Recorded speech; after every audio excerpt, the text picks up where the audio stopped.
Part 1. The day the sun disappeared. In the year 536, history records a chilling name. The worst year to be alive in human history. This is not a tale of fantasy or ancient legend. This is a real event, confirmed by science and human memory, over 1500 years ago. It all began with a strange change in the sky. At the start of 536, across Europe, the Middle East, and Asia, people noticed the sun had changed. The usual brilliant golden color was gone. Instead, a dreadful, bluish-gray haze rose from the horizon. The day was bright, but there were no shadows. Those working outdoors noticed sadly that their footsteps no longer cast an image. The Byzantine historian Procopius wrote, "The sun gave forth its light without brightness, like the moon, during the whole year."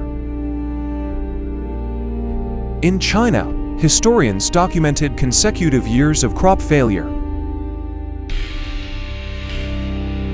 Regions like Sichuan and Chang'an experienced devastating famines and floods.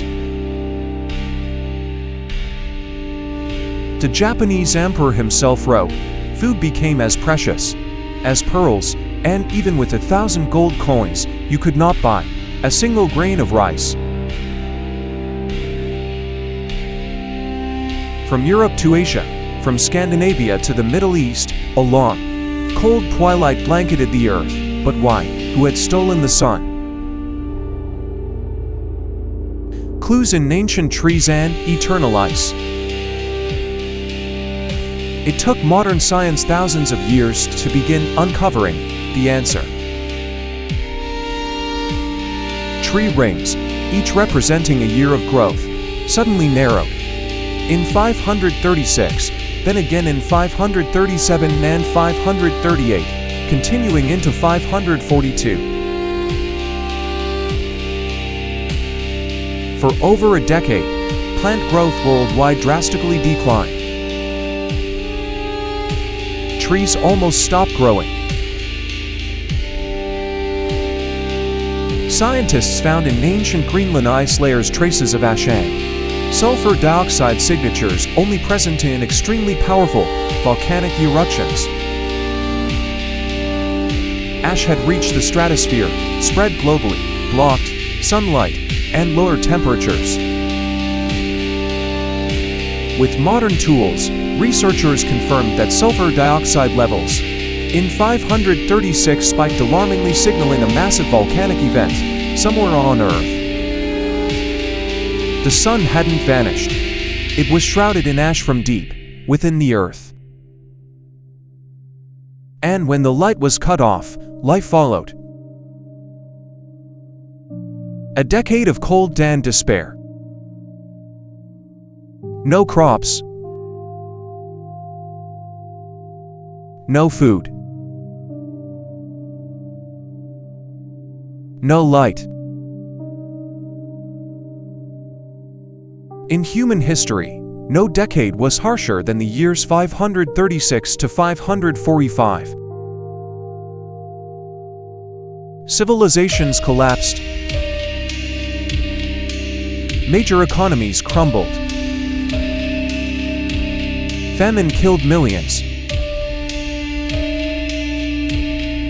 People prayed, offered gold, and performed sacrifices, all in hopes of regaining the sun.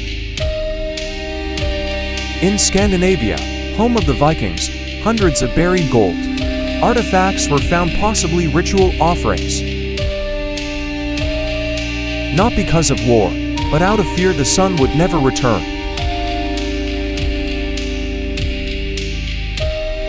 In Mesoamerica, the mighty city of Teotihuacan, one of the largest civilizations in the Americas, was suddenly abandoned.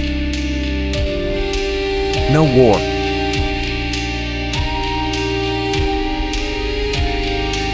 No invasion. Just disappearance into darkness. Darkness spreads disease. A few years later, a horrific pandemic swept across Europe and Asia, the Justinian Plague 541 to 542. It killed up to 50 million people, about half the world's population, at that time. The bacterium Yersinia pestis * spread via fleas and rats, sneaking through trade caravans and armies, erupting like a nightmare. No cure was known. Infected corpses were used by militaries as biological weapons catapulted into besieged cities to spread death. People didn't know why death had come, they only knew it followed the darkness. And it all traced back to one cause, a long night born from a volcanic eruption. Who was the culprit? Scientists ruled out asteroid impacts. No physical evidence of one exists from that time. No radiant fireballs, no craters, no records of a cosmic explosion.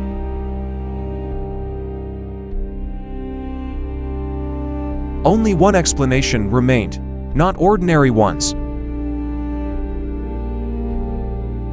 Supervolcanoes. Krakatoa, the legend from Indonesia.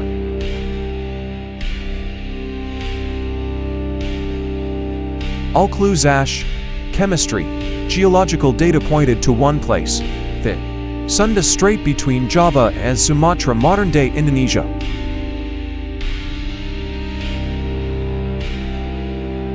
There stands a volcano infamous for one of the most catastrophic modern eruptions, Krakatoa ****.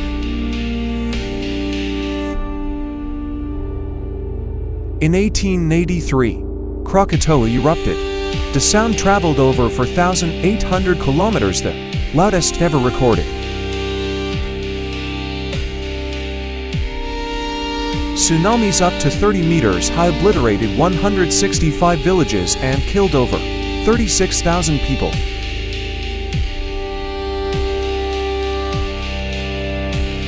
Ash entered the atmosphere and spread worldwide.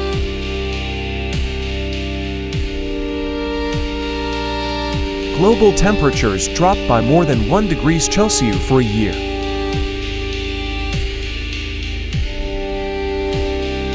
But geologists believe Krakatoa erupted before that, around 535 or 536, with even greater force. An unhealed wound of Earth.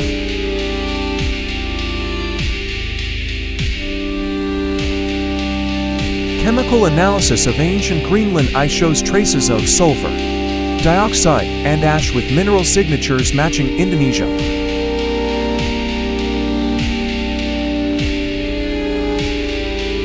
Simultaneously, tree ring data in North America and Europe reflected identical patterns of decline.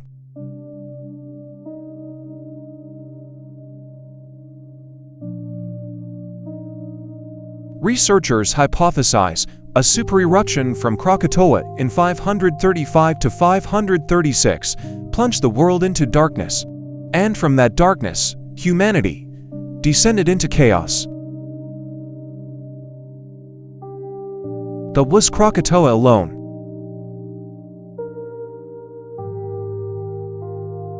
Some scholars argue there were 2 or 3 simultaneous eruptions during 536 to 540.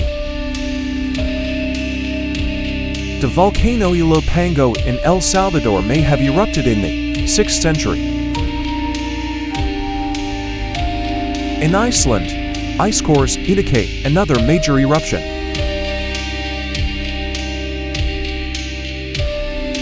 Was Earth retaliating from within its own depths?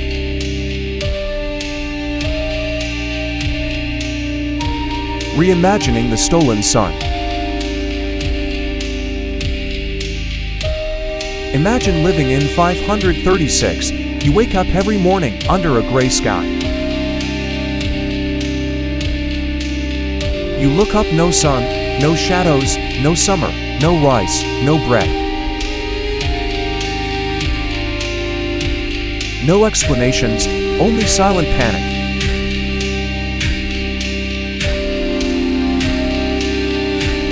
You pray, offer gold, sacrifice.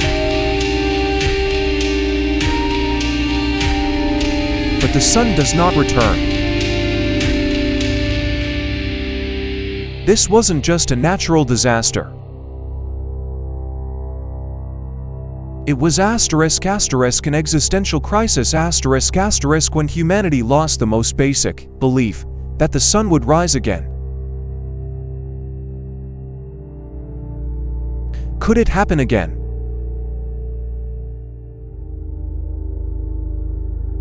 Today, we live in a world of satellites, smartphones, weather stations, and nuclear weapons. But if a supervolcano erupted again, ash would encircle the globe in days. Planes would be grounded, the sun would dim. Crops would fail. The global economy would collapse. We could be the next victims of a volcanic winter. When the light disappears, the greatest question is not, what happened? Part 2. The long night of plague and collapse. The prolonged darkness not only exhausted the harvests, but also shook the very structure of the world. When the light disappeared, not only did plants wither, but human faith began to crumble.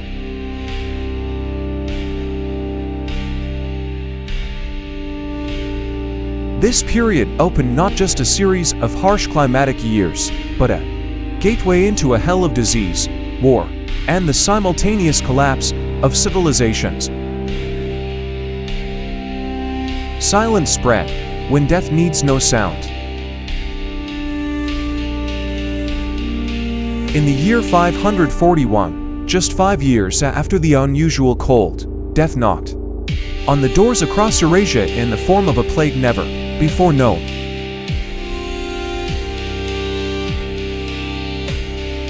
It was called the Justinian Plague, and it would become humanity's first major catastrophe of the Middle Ages.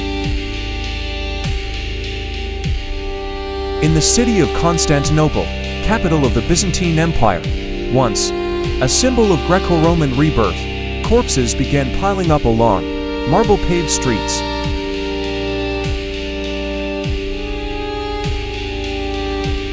A healthy man in the morning could fall dead by dusk.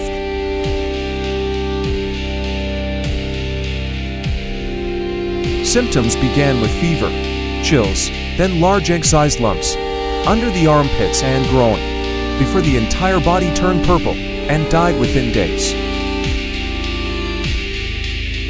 People didn't know why.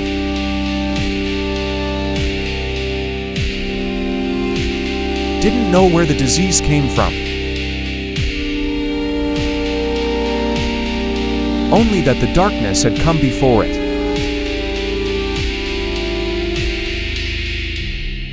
The cause, as modern science later confirmed, was the bacterium, Yersinia pestis.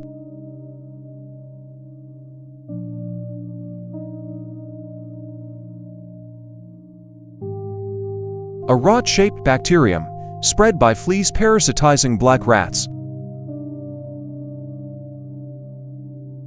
In the darkness, with crops dead, people crammed into filthy cities. Rats flourished, and so did the plague. Death made no nose. It came with the smallest bite. In the first few months, over 300,000 people died in Constantinople alone. Corpses piled up, and no one remained to bury them. The proud Byzantine Empire nearly collapsed. Emperor Justinian himself contracted the disease but survived, only to witness his empire teeter on the brink.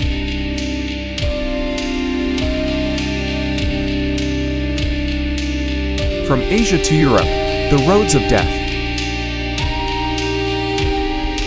The disease spread rapidly along trade routes, from India to the Middle East, from China to Rome, and down into North Africa. Wherever there were people, there was plague. Wherever there were camels and merchant ships, death was waiting. Some cities lost up to 60% of their population in just a few months.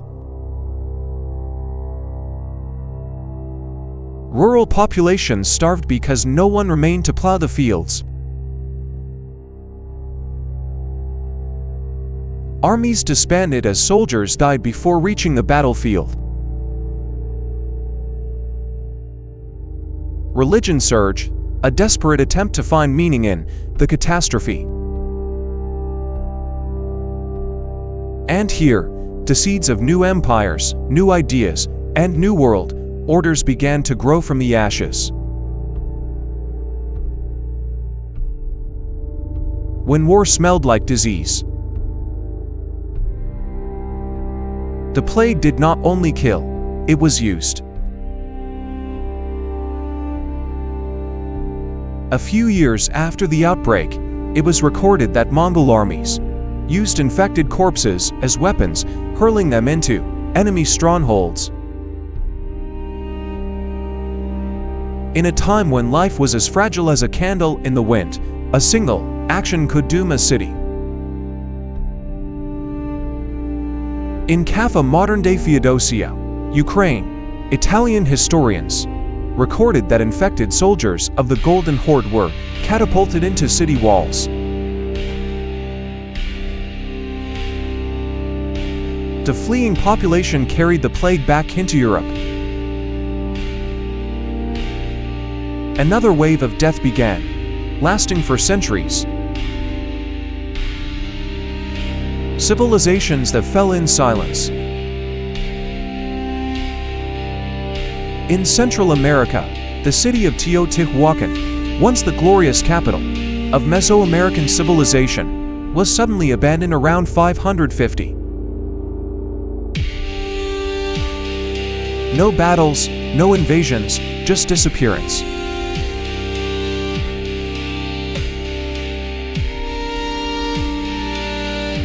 Then the MCC Han. Statues of gods toppled. People left, and no one knows why. Some suggest drought, others blame disease.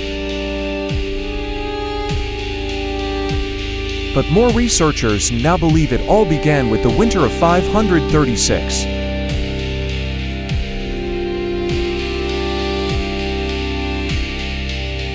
What was left, not just the dead.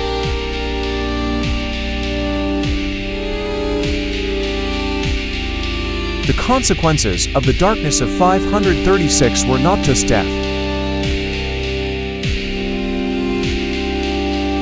They changed people.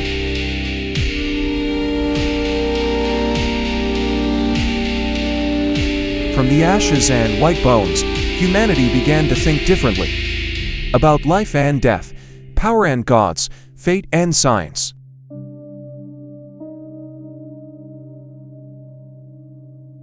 In ancient manuscripts, myths of apocalypse, like Fimbulwinter and Ragnarok in Norse culture, were born from collective memories of a world without sun.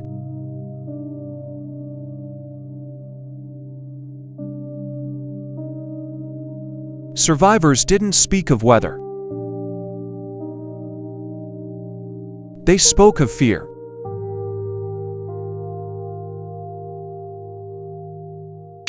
Of endless nights. of unmelting cold,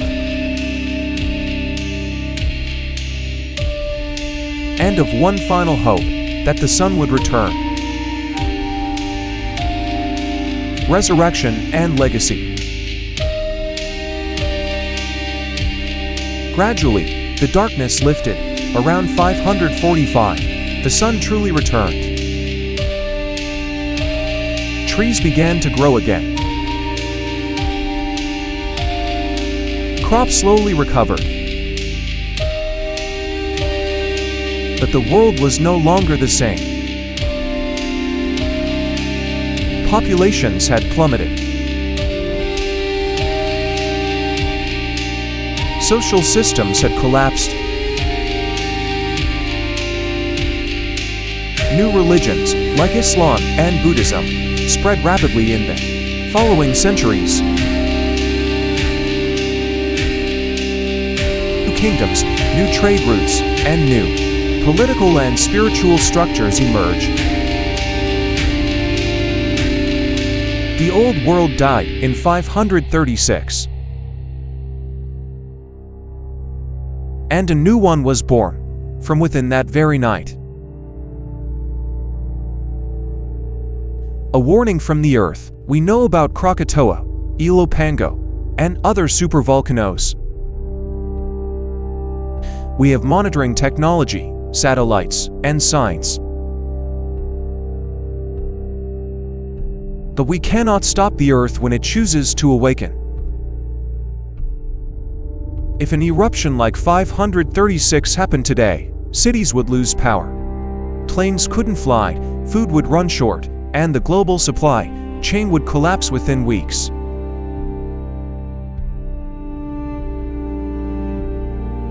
The story of 536 is not just a memory. It's a warning. Because no matter how advanced we become, we still cannot control the light when the Earth decides to hide it.